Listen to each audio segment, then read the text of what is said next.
الحمد للہ وکفا والصلاة والسلام علی عبادہ الذین اصطفیٰ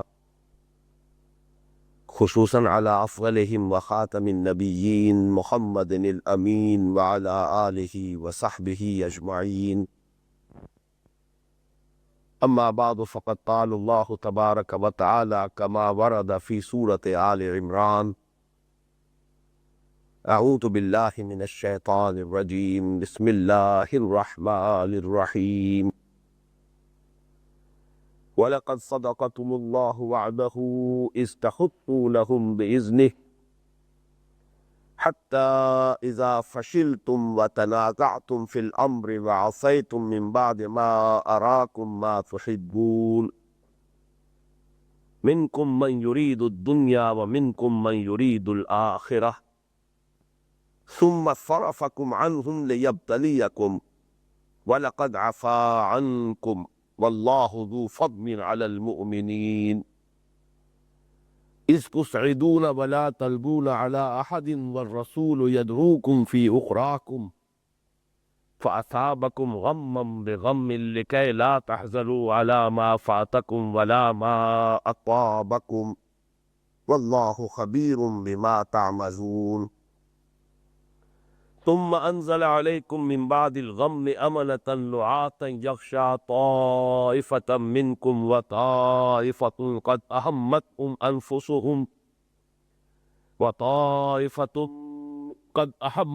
أنفسهم يظنون بالله غير الحق ظن الجاهلية يقولون هل لنا من الأمر من شيء قل إن الأمر كله لله يخفون في أنفسهم ما لا يبدون لك يقولون لو كان لنا من الأمر شيء ما قتلنا هاهنا قل لو كنتم في بيوتكم لبرز الذين كتب عليهم القتل إلى مضاجعهم وليبتلي الله ما في صدوركم وليمحص ما في قلوبكم والله عليم بذات الصدور ان الذين تولوا منكم يوم التقى الجمعان انما استزلهم الشيطان ببعض ما كسبوا ولقد عفا الله عنهم ان الله غفور حليم صدق الله العظيم رب اشرح لي صدري ويسر لي امري واحلل عقدة من لساني يفقهوا قولي اللهم ربنا الهمنا رشدنا واعذنا من شرور انفسنا اللهم ارنا الحق حقا وارزقنا اتباعه وارنا الباطل باطلا وارزقنا اجتنابه اللهم وفقنا لما تحب وترضى آمین یا رب العالمین۔ آپ کو معلوم ہے کہ مطالعہ قرآن حکیم کے جس منتخب نصاب کا سلسلے وار درس ان مجالس میں جاری ہے، اس کے حصہ پنجم کا درس ہفتم تھے کہ جس پر 2 نشستیں منعقد ہو چکی ہیں اور یہ تیسری نشست ہے۔ یہ درس ہفتم غزوہ احد سے متعلق ہے، اور میں یہ عرض کر چکا ہوں کہ غزوہ احد پر جو تبصرہ قرآن حکیم میں آیا ہے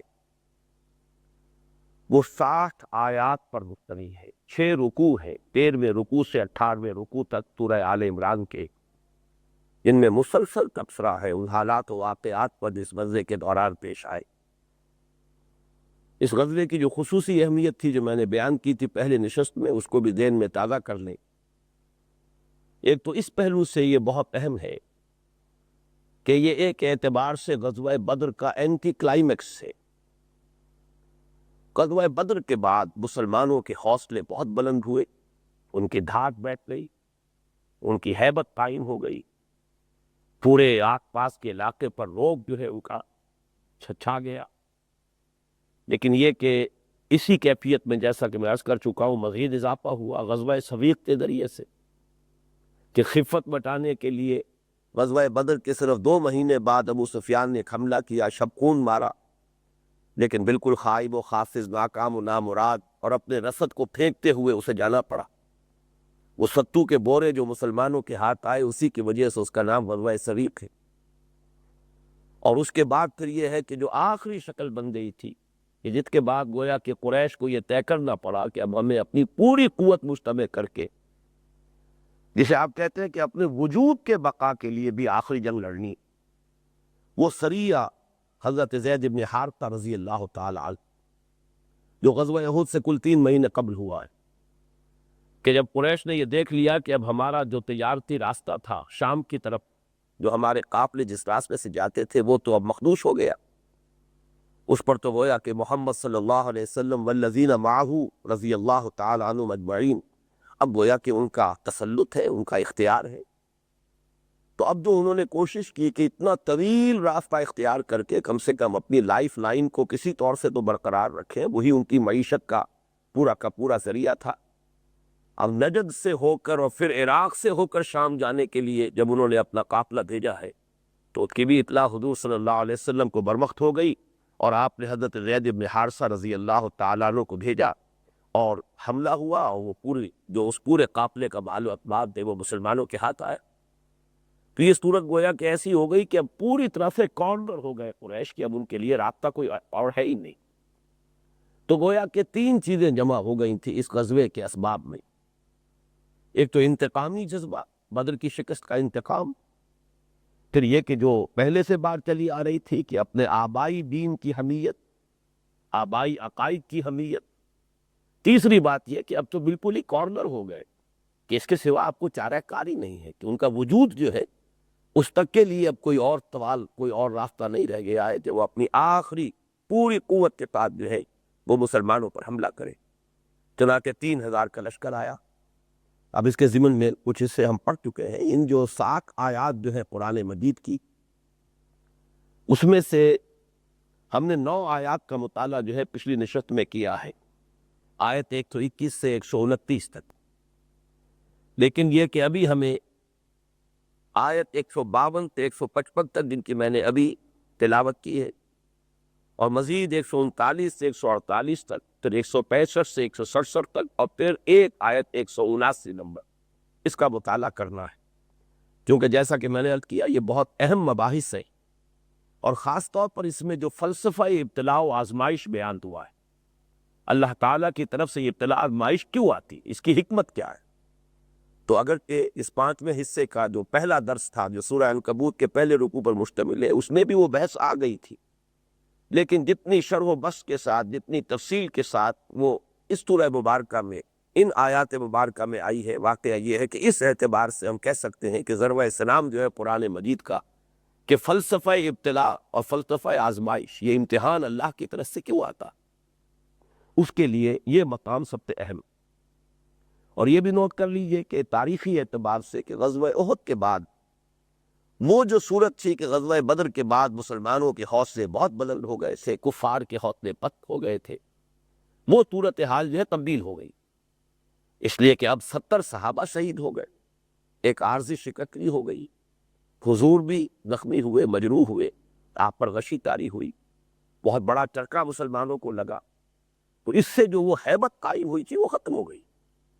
معلوم ہوا کہ ایسا ہی ہے کہ جیسے دنیا کے اندر جیسے اونچ نیچ ہوتی رہتی ہے، بس ایسا ہی معاملہ ہے، کوئی ایسا بنیادی فرق نہیں ہے، ورنہ یہ کہ یوم الفرقان غزوہ بدر سے تو یہ بات واضح ہو گئی تھی کہ اللہ کی خصوصی حمایت اور خصوصی نصرت ہے جو مسلمانوں کو حاصل ہے، بالکل معجزانہ طور پر اللہ نے فتح دی۔ یہاں جو صورتحال پیش آئی ہے اس کی وجہ سے واقعہ یہ ہے کہ غزوہ احد کے بعد کے 2 سال جو ہوں وہ بحیثیت مجموعی یہ جو جماعت ہے اہل ایمان کی، جس کے قائد اور امیر محمد الرسول اللہ صلی اللہ علیہ وسلم تھے، محمد الرسول اللہ والذین معہ، ان پر یہ 2 سال جو ہے اس کے بعد جو آئے ہیں بحیثیت مجموعی بہت سخت گزرے، حالات بہت نامساعد ہوتے چلے گئے، اور اسی کا پھر کلائمیکس تھے جو اگلا درس ہے ہمارا، درس ہشتم جو ہوگا اسی حصے کا، وہ پھر غزوہ احزاب، اس میں گویا کہ یہ صورت کے جو غزوہ احد کے بعد سے شروع ہوئی ہے یہ پھر اپنے پورے ملتقی عروج کو پہنچی ہے غزوہ آتا۔ بہرحال آج صرف اتنی ہی تمہید پر اکتفا کیجیے۔ اب یہ کہ جو آیات اب ہم پڑھ رہے ہیں، جیسا کہ میں نے عرض کیا، آیت نمبر 152 سے 155 تک 4 آیات، یہ ذرا طویل آیات ہو، ان کا میں نے پہلے انتخاب اس لیے کیا ہے کہ آپ کے سامنے جو حالات و واقعات اس غزوے کے ان میں سے جو اہم ترین واقعہ وہ سامنے آ جائے۔ اس میں اللہ تعالیٰ کی طرف سے سب سے پہلی بات جو فرمائی گئی ہے وہ یہ ہے کہ ہم نے تو تم سے اپنا وعدہ پورا کر لیا تھا، لیکن پھر تمہاری کوتاہی ہے، تمہاری غلطی ہے، جس کا نتیجہ وہ نکلا جس کی طرف ابھی میں نے اشارہ کیا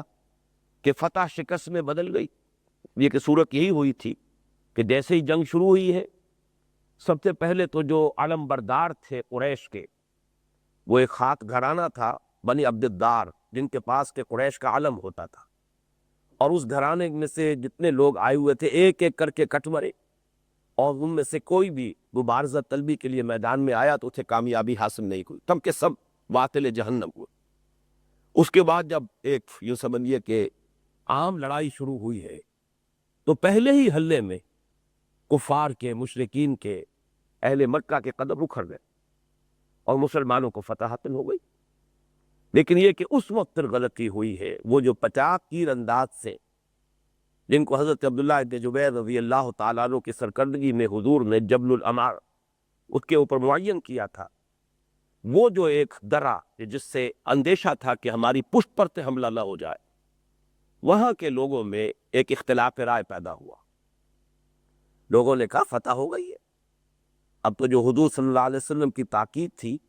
وہ مان یہ کیا گیا کہ یہ تو اصل میں صرف شکست کی صورت میں تھی، اس لیے کہ حضور کے الفاظ ایک روایت میں کہ جو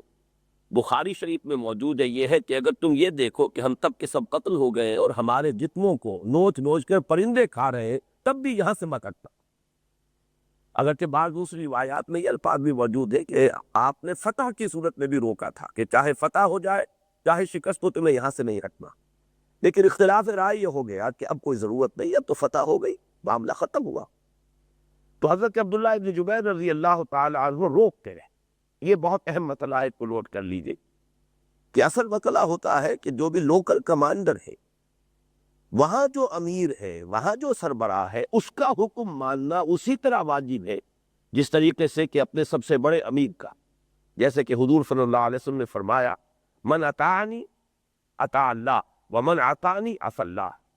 ومن اطاع امیری فقد اطاعنی ومن اطاع امیری فقد اطاعنی۔ جس نے میری اطاعت کی اس نے اللہ کی اطاعت کی، جس نے میری نافرمانی کی اس نے اللہ کی نافرمانی کی۔ یہاں تک تو بات بالکل واضح ہے، ہر مسلمان اس کو جانتا ہے۔ لیکن اس کے بعد یہ کہ ظاہر بات ہے کہ حضور صلی اللہ علیہ وسلم اگرچہ آپ ہی ویسے تو مسلمانوں کے سربراہ ہیں، سپہ سالار ہیں، قائد ہیں، لیکن یہ کہ مختلف مورچے ہیں، مقاعد للقتال فکری نشق میں الفاظ آئے تھے، مختلف مورچوں کے اوپر جن لوگوں کو بھی وہاں پر بٹھایا گیا ہے، جن لوگوں کو وہاں پہ ذمہ داری دی گئی ہے، ظاہر بات ہے کہ ان کا کوئی سربراہ ہے، کوئی ان کا کمانڈر ہے، وہاں ان لوگوں نے اگر اس کی اطاعت نہ کی تو ظاہر بات ہے کہ پھر نظم کا تقاضا تو پورا نہیں ہوتا۔ تو یہ جو 50 تیر انداز سے ان پر جو کمانڈر سے لوکل وہ تھے حضرت عبداللہ ابن جبیر، وہ روکتے رہے آخری وقت تک کہ یہاں سے مت ملو۔ لیکن مختلف روایات سے 35 کی تعداد بھی آئی ہے، اور یہ بھی کہ 40 وہاں سے تیر انداز کی ہے وہ راست ہو گئے۔ اور یہ اس سے پہلے میں کر چکا ہوں کہ اس سے قبل 3 مرتبہ خالد ابن ولید بعد میں ایمان لے آئے، صحابی ہے رضی اللہ تعالی عنہ۔ اس وقت وہ کفار کا جو رسالہ تھا، کیولری تھی، اس کے وہ انچارج تھے، سربراہ سے۔ تو انہوں نے 3 مرتبہ کوشش کی تھی وہاں سے داخل ہو کر اور مسلمانوں کی پشت پر حملہ کرنے کی، تینوں مرتبہ ان تیر اندازوں نے انہیں پسپا کر دیا تھا۔ لیکن اب جب دیکھا کہ یہاں سے درہ خالی ہے تو ان کے عقابی نگاہ نے جو موقع دیکھا اس سے انہوں نے بھرپور فائدہ اٹھایا۔ پھر وہاں سے جو ریلا آیا ہے اس کے نتیجے میں جو حالات وہاں بگڑے ہیں انتہائی نازک صورت پیدا ہوئی۔ اس میں پہلے ہی عرض کر دوں، واقعاتی اعتبار سے یہ بات سامنے رہنی چاہیے کہ جب اس طرح اچانک کوئی حملہ پیچھے سے ہوتا ہے، حیدر رسالے کا حملہ، پیدل جو فوج ہے اس کے لیے تو گویا کہ یہ ایک بلائے ناگہانی ہے کہ جس کا کوئی بھی مقابلے کی صورت جو ہے پہلے ٹھیک تھا بھائی مبلو، تو اس کے اندر جو ہے جو صورتحال پیش آئی ہے تو اس سے ایک بھگدڑ بدلی۔ اس بھگدڑ کے نتیجے میں نبی اکرم صلی اللہ علیہ وسلم کے پاس جو چند صحابہ تھے، ظاہر ہے کہ حضور کمانڈر ہیں، سپہ سالار ہیں، تو کچھ آپ کے گویا کہ ایک چھوٹا سا محافظ دستہ آپ کے ساتھ تھا، 7 انصاری تھے اور 2 مہاجر رضی اللہ تعالیٰ عنہ اجمعین۔ یہ چھوٹی سی ٹکڑی تھی، جہاں حضور تشریف فرما تھے وہاں پر یہ حضرات گویا کہ آپ کے باڈی گارڈ کہہ لیجئے، محافظ دستے کی حیثیت سے آپ کے ساتھ تھے۔ باقی سب لوگ مسلمان جو ہیں وہ تو ظاہر ہے کہ جنگ میں شریک ہیں، مختلف مورچوں پر ہیں، اور جو بھاگتی ہوئی فوج ہے کفار کی وہ تعاقب کر رہے ہیں۔ لیکن جب حضور نے دیکھا کہ ادھر سے یہ شکل پیدا ہو گئی ہے تو آپ نے بآواز بلند کہا الیہ یا عباد اللہ، اے اللہ کے بندو ادھر آ۔ اب اس کا نتیجہ یہ نکلا کہ مسلمانوں نے تو اپنی اس راسیمگی میں وہ بات سنی یا نہیں سنی، وہ جو ادھر سے کفار کا ریلا آ رہا تھا انہوں نے سن لیا، اور انہیں معین طور پر معلوم ہو گیا کہ محمد کی جگہ ہے صلی اللہ علیہ وسلم، لہذا پورا درگاہ جو ہے اس جگہ پر انہوں نے کیا۔ ظاہر بات ہے کہ اگر حضور صلی اللہ علیہ وسلم کی زندگی کا چراغ گل ہو جاتا تو سارا معاملہ ختم ہو جاتا، پھر تو ان کے لیے فتح ہی فتح سی۔ تو ساتوں انصاری صحابی ایک ایک کر کے وہاں شہید ہوئے۔ باقی جو دو مہاجرین میں سے تھے، ایک طلحہ، حضرت طلحہ جو عشرہ مبشرہ میں سے ہیں، طلحہ ابن عبید اللہ رضی اللہ تعالی عنہ، انہوں نے جس طریقے سے، جس پابندی سے، جس شجاعت کا مظاہرہ کرتے ہوئے حضور کا دفاع کیا ہے، اس کی بنا پر حضور پھر ان کے بارے میں کہا کرتے تھے کہ جسے چلتا پھرتا زندہ شہید دیکھنا ہو وہ طلحہ کو دیکھے۔ یہ پھر ان کی جو ہے گویا کہ ایک حضور صلی اللہ علیہ وسلم کی طرف سے ایک توصیف ہوئی ہے، مدح ہوئی۔ دوسرے تھے حضرت سعد بن ابی وقاص رضی اللہ تعالیٰ عنہ۔ ان کا بھی معاملہ یہ ہے کہ جو الفاظ حضور نے ان کے لیے اس وقت کہے ہیں وہ آپ نے کسی اور صحابی کے لیے پوری زندگی استعمال نہیں فرمائے۔ اے سعد، میرے ماں باپ تم پر قربان ہو، تیر چلائے جاؤ۔ وہ تیر اندازی کر کے حملہ آوروں کو روک رہے تھے، تو حضور نے خود اپنے ترکش کے بھی سارے تیر جو ہے ان کے آگے ڈال دیے کہ تیر چلائے جاؤ، اے سعد تم پر میرے ماں باپ قربان۔ یہ دو صحابہ ہیں کہ جنہوں نے پھر 7 انصاری صحابہ کی شہادت کے بعد پھر حضور کی حفاظت کی ہے اس ریلے کے مقابلے میں۔ پھر جب بات معلوم ہوئی ہے اور مختلف جو مورچوں پہ حضرات تھے انہیں معلوم ہوا کہ حضور صلی اللہ علیہ وسلم پر درگاہ ہو گیا،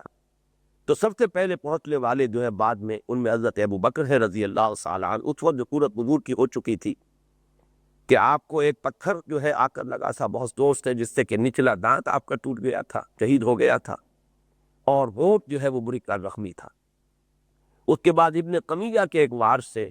اگرچہ اس نے وار تو مارا تھا پہلے بہت زور تک شانے پر، لیکن چونکہ دوہری زرہ حضور نے پہنی ہوئی تھی، وہ جو تلوار ہے وہ دوہری زرہ کو کاٹ نہیں سکی،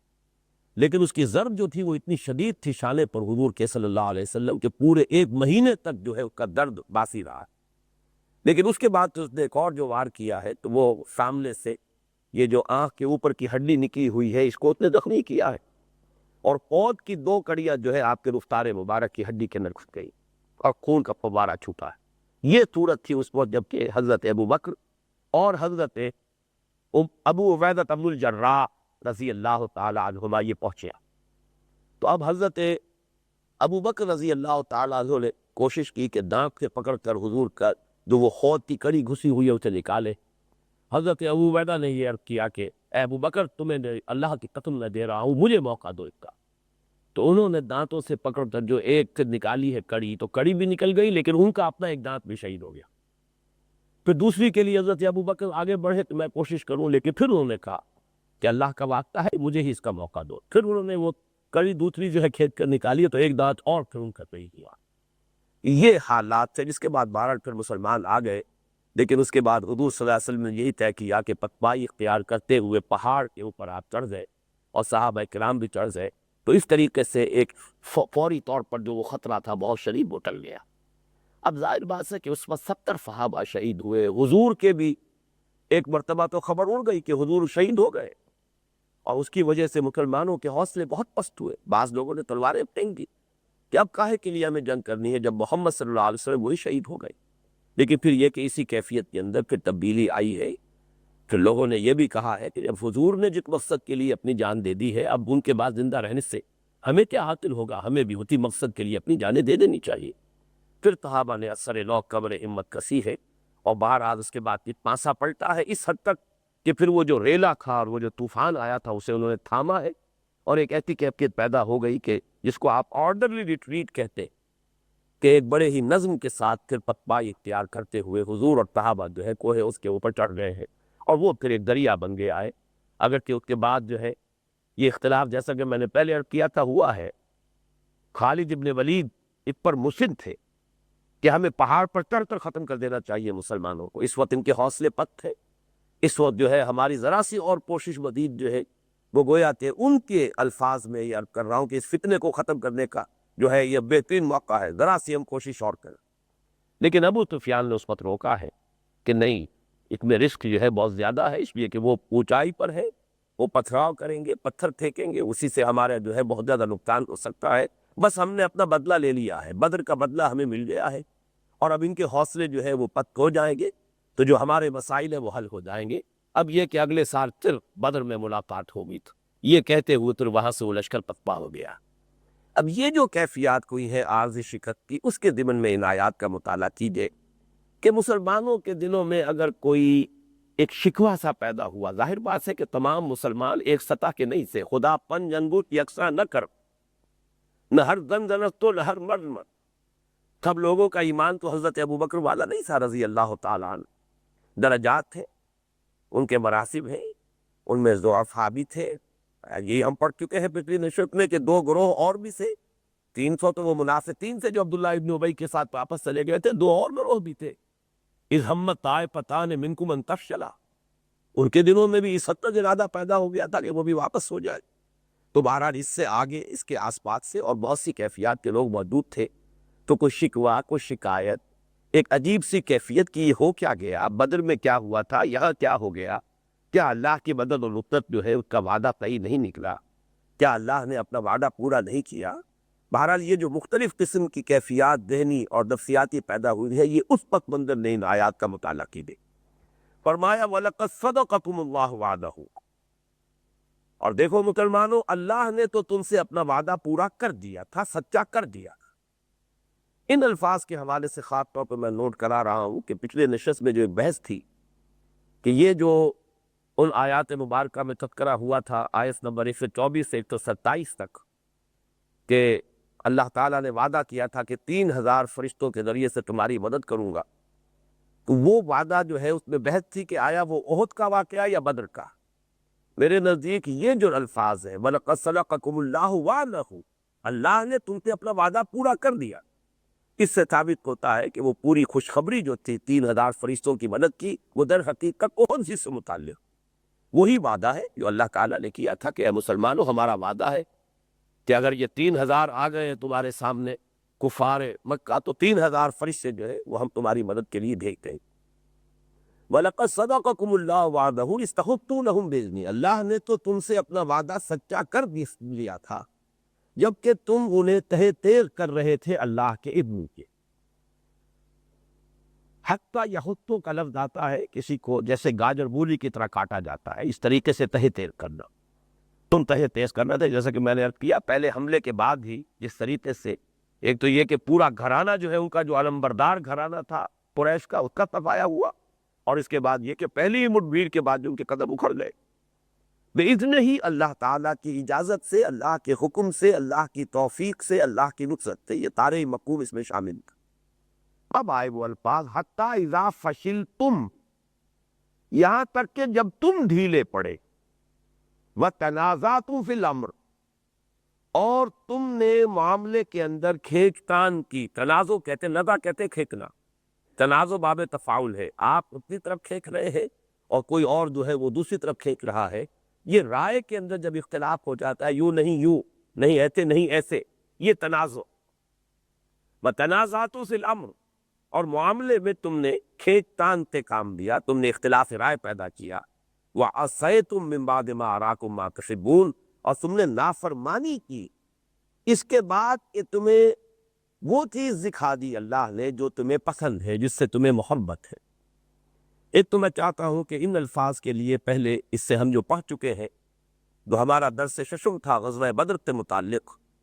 اس میں جو آیت آئی ہے سورہ انفال میں آیت نمبر 46، وہ ہم نے اس موقع پر پڑھی تھی. یہی تو الفاظ وہاں ہے، وَأَطِيعُوا اللَّهَ وَرَسُولَهُ وَلَا تَنَازَعُوا فَتَفْشَلُوا وَتَذْهَبَ رِيحُكُمْ وَاصْبِرُوا إِنَّ اللَّهَ مَعَ الصَّابِرِينَ. یہ گویا کہ ایک ابدی ہدایت تھی جو دی گئی غزوہ بدر کے بعد کہ دیکھو مسلمانوں، اللہ اور اس کے رسول کی اطاعت پر کاربند رہنا. یہ گویا کہ سب سے بڑی، سب سے پہلی، سب سے اہم ہدایت. وَأَطِيعُوا اللَّهَ وَرَسُولَهُ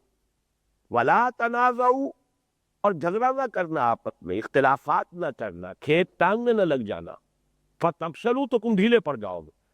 جہاں یہ اختلاف رائے آئے گا، پھر وہ جو ایک یکسوئی ہوتی ہے اور طبیعت کے اندر جو ہے وہ پوری یعنی یکسوئی کے ساتھ کسی چیز کے لیے محنت کرنے کی آمادگی ہوتی ہے، اس میں کمی آتی ہے، تم ڈھیلے پڑ جاؤ۔ وَتَذْهَبَ رِيحُكُمْ، اور تمہاری ہوا اکھڑ جائے گی۔ یہ نوٹ کیجیے کہ بین ہی یہی الفاظ ہیں ان کی، گویا کہ میں نے وضاحت کی ہے کہ غزوہ احد کے بعد یہی ہوا ہے۔ ہوا اکھڑ گئی، روب ختم ہو گیا،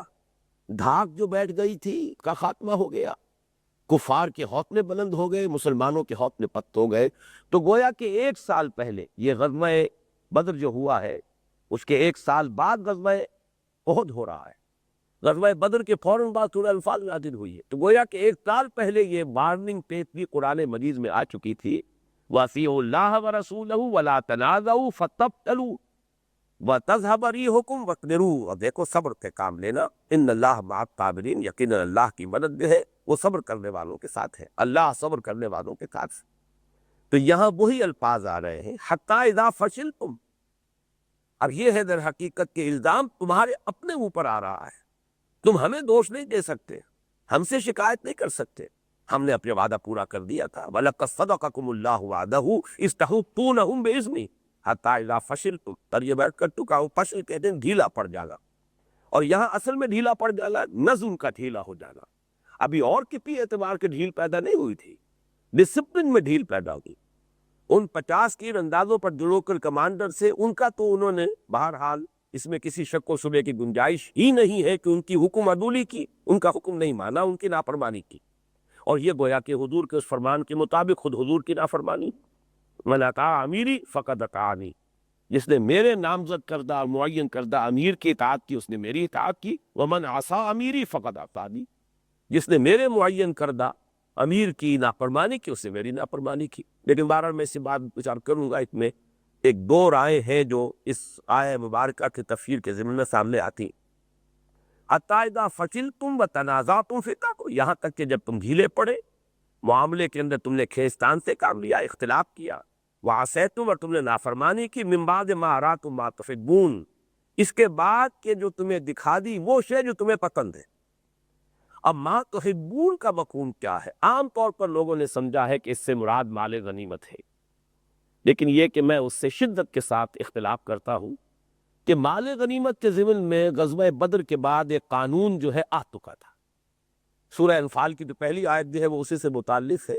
اور پھر یہ اس کے بعد وہ قانون بھی آ گیا تھا، کیونکہ اس سے پہلے عام رواج یہ تھا عرب میں کہ مال غنیمت میں سے جو شے جس کے قبضے میں آ جائے اسی کی ہے، لہذا ہر شخص یہ فکر یہ کرتا تھا کہ جیسے ہی فتح ہوئی اب وہ زیادہ سے زیادہ مال سمیٹ لے، کہیں رہ نہ جائے، پیچھے نہ رہ جائے، دوسرے لوگ مال سمیٹ لیں گے تو وہ انہی کا ہو جائے گا۔ لیکن جب مال غنیمت کا قانون آ گیا کہ جو بھی کچھ مال غنیمت ہوگا جمع کر لیا جائے گا، چاہے کسی نے جمع کیا یا نہیں کیا، وہ پورا کا پورا مال جو ہے جمع ہو کر تقسیم ہوگا، اس کا 5واں حصہ بیت المال کے لیے، 4 حصے جو ہے تمام مجاہدین میں تقسیم ہو جائیں گے۔ اس کی مزید جو تفصیل ہے وہ یہ ہے کہ جو پیدل ہیں انہیں 13 حصہ، جن کے ساتھ سواری بھی ہے، اونٹ ہے، گھوڑا ہے، ان کو 2 حصہ۔ تو اس کی وجہ سے کوئی ان کے اندر لالچ پیدا ہونا کہ اگر ہم نہ گئے اور ہم نے مال نہ جمع کیا تو ہم مال غنیمت سے محروم رہ جائیں گے، یہ بالکل اس کا کوئی سوال ہی پیدا نہیں ہے۔ تو یہ کہ مال غنیمت کے لالچ میں انہوں نے چھوڑا، اس کو تو کسی درجے میں بھی میں قابل قبول نہیں سمجھتا۔ ہاں دوسری بات سے، اور اس کے لیے قرآن مجید کی القرآن یفسر بعضہ بعضا سورہ صف جو ہم پڑھ چکے ہیں، اس میں جو فرمایا گیا وَأُخْرَىٰ تُحِبُّونَهَا نَصْرٌ مِّنَ اللَّهِ وَفَتْحٌ قَرِیب، ایک اور چیز جو تمہیں بہت پسند ہے وہ یہ کہ اللہ کی طرف سے مدد آیا چاہتی ہے اور فتح بہت قریب ہے، اور فتح تمہاری قدم بوسی کیا چاہتے ہیں۔ تو فتح ہے اصل میں وہ سے کہ جو انہوں نے دیکھ لیا، اور اس کو اب ہم نفسیاتی طور پر سمجھ سکتے ہیں کہ جب کسی مقصد، کسی منزل پر انسان پہنچ جائے تو پھر اس کے اعصاب میں ڈھیلا پن پیدا ہو جاتا ہے۔ جب تک سفر ہے اس کے اعصاب میں تناؤ رہے گا، اس کے اندر آمادگی رہے گی، چاق و چوبند رہے گا، منزل پر پہنچ کر آدمی ڈھال ہو جاتا ہے۔ تو اگر کسی کے ذہن میں منزل ہے فتح،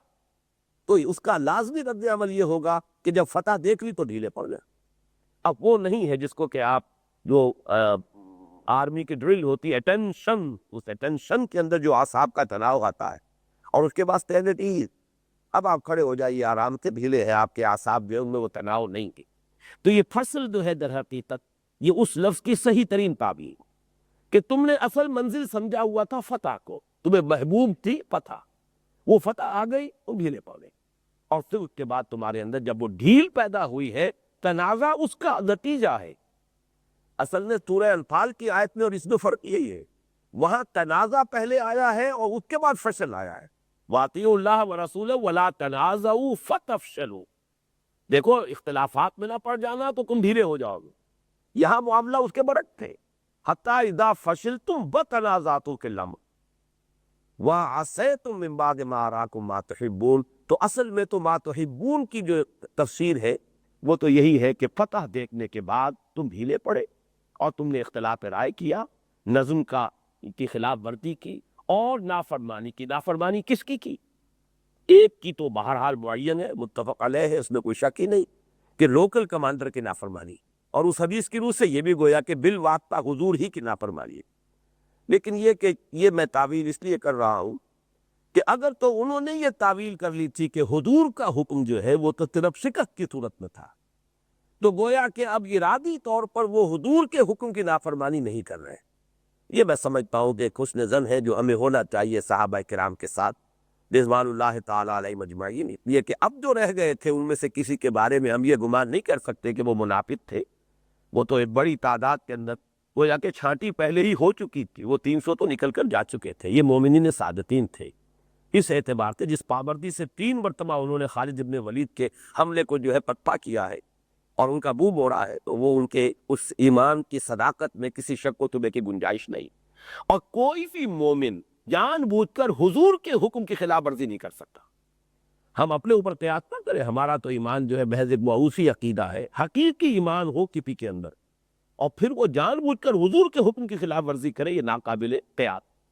اس حوالے سے میرے نزدیک تعویل والا پہلو جو ہے وہ زیادہ راجح ہے کہ انہوں نے حضور کے حکم کی یہ تعویل کی کہ حضور کا حکم شکست کی صورت میں تھا۔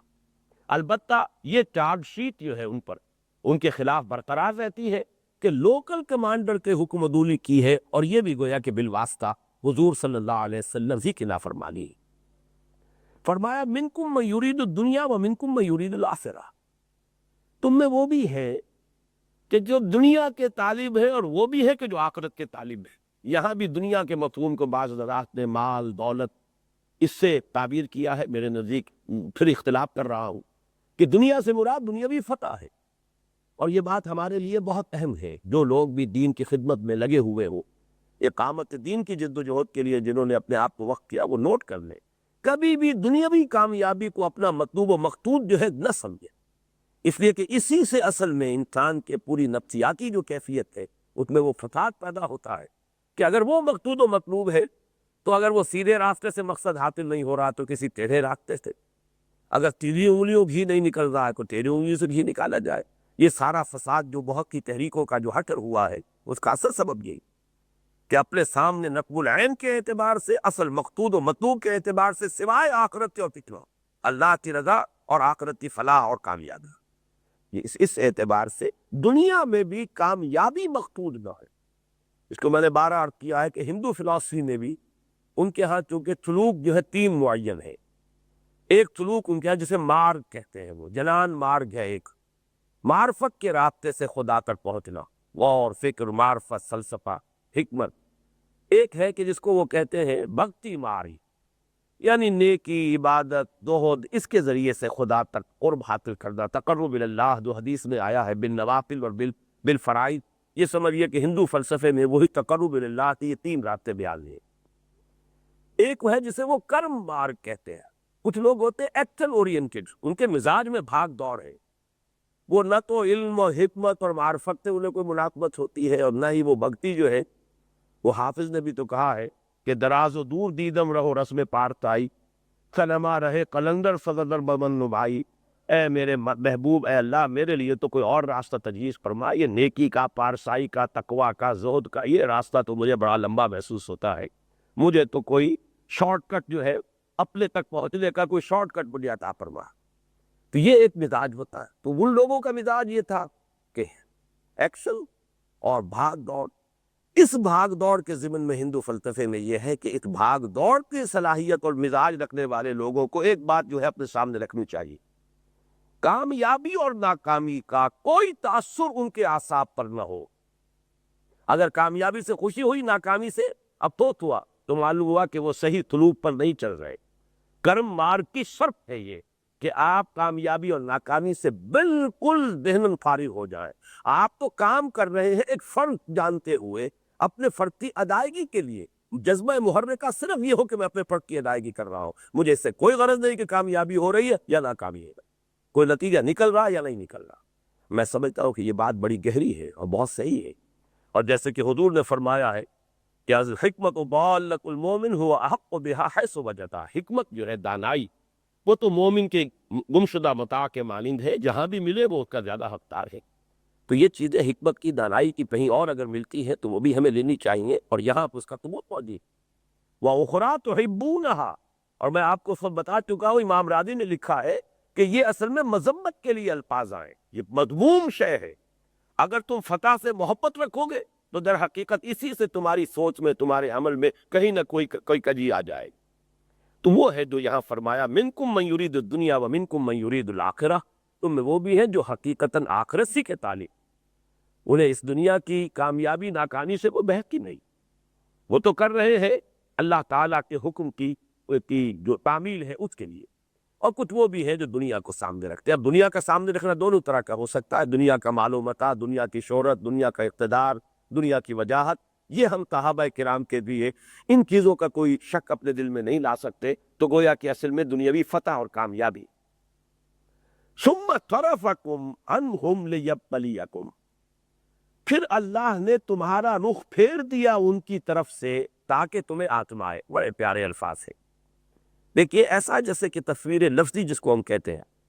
کہ جیسے کہ صحابہ اہل ایمان جو ہیں وہ تعاقب کر رہے تھے، اور گویا کہ ایک کیفیت تھی کہ جو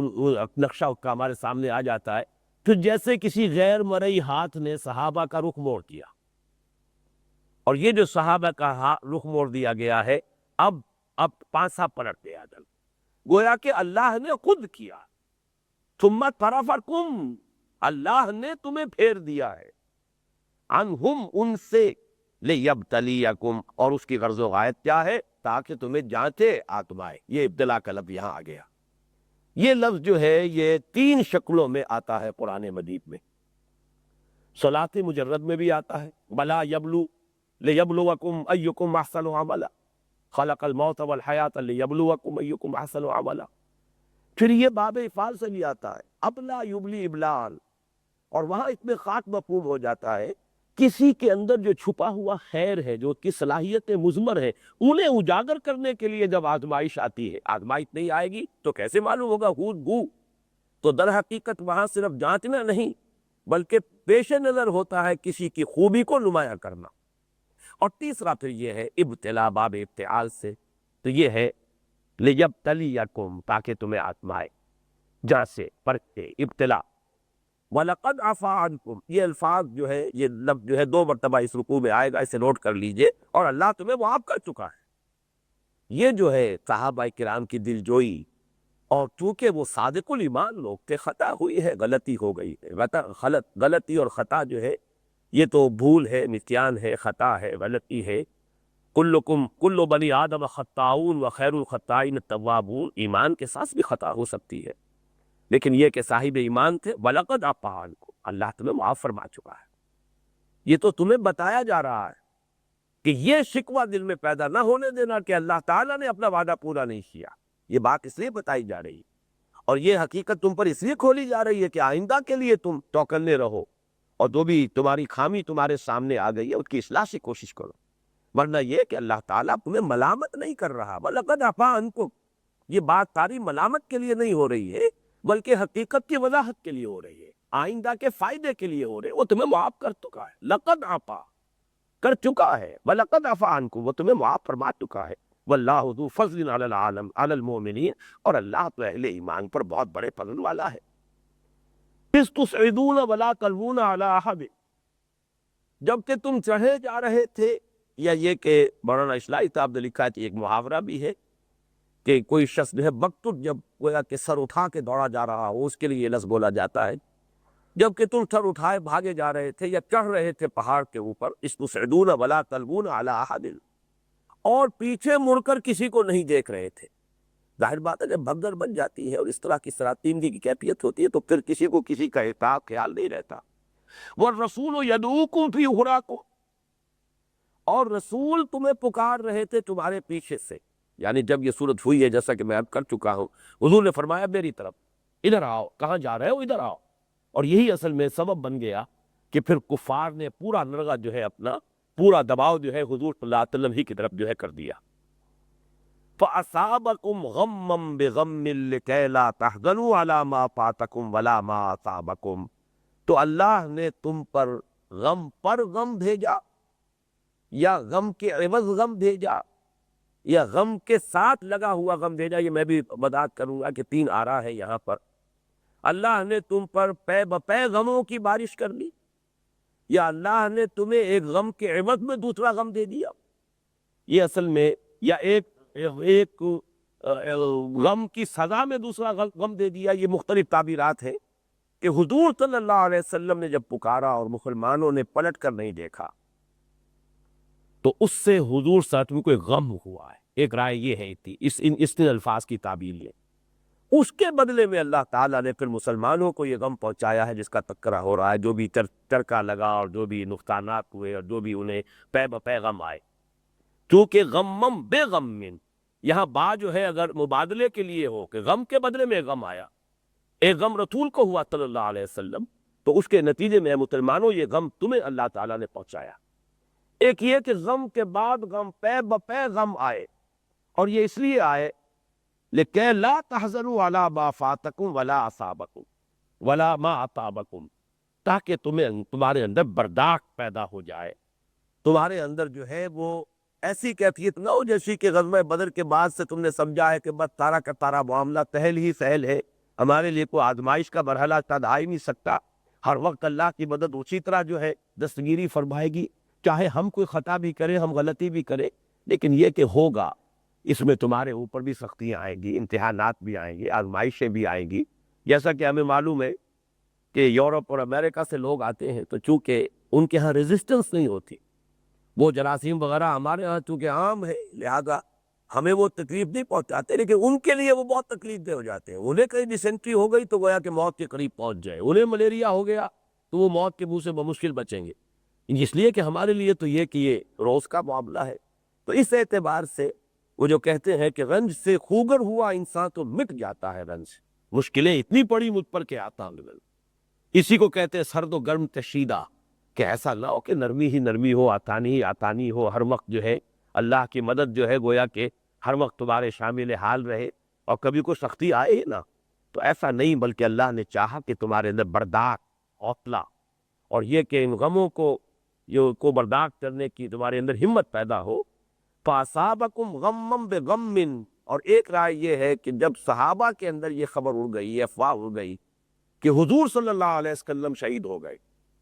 تو یہ اتنا بڑا غم تھا کہ ان کے اپنے سارے غم جو ہے اس میں گم ہو گئے، جس کو حضور کی ایک حدیث کے حوالے سے بات سمجھا سکتا ہوں کہ من جعل ہمومہ ہما واحدا ہم الآخرہ، ایسا ہو سکتا ہے ایک شخص اپنے تمام تفکرات کو آخرت کے فکر میں گم کر دے، تو اتنا بڑا غم جب آیا مسلمانوں پر تو گویا کہ جو کچھ ان پر بیت رہی تھی، جو کچھ ان کو زخم لگے ہوئے تھے، جو کچھ انہیں جھیلنا پڑ رہا تھا، ان سب سے گویا کہ اس بڑے غم نے ان تمام غموں کا ازالہ کر دیا۔ تو یہ تین یہاں پر غمم بے غم کی تعبیرات ہیں۔ فَأَصَابَكُمْ غَمًّا بِغَمٍّ لِكَيْ لَا تَحْزَنُوا عَلَىٰ مَا فَاتَكُمْ وَلَا مَا أَصَابَكُمْ وَاللَّهُ خَبِيرٌ بِمَا تَعْمَلُونَ، اور جو کچھ تم کر رہے ہو یا جو کچھ تم کر رہے تھے اللہ اس سے پوری طرح باخبر ہے۔ ثم انزل علیکم من بعد الغم امنة نعاسا یغشی طائفة منکم وطائفة قد اہمتهم انفسهم یظنون باللہ غیر الحق ظن الجاہلیہ۔ میرا یہ خیال ہے کہ چونکہ وقت اب بالکل قریب الاختتام ہے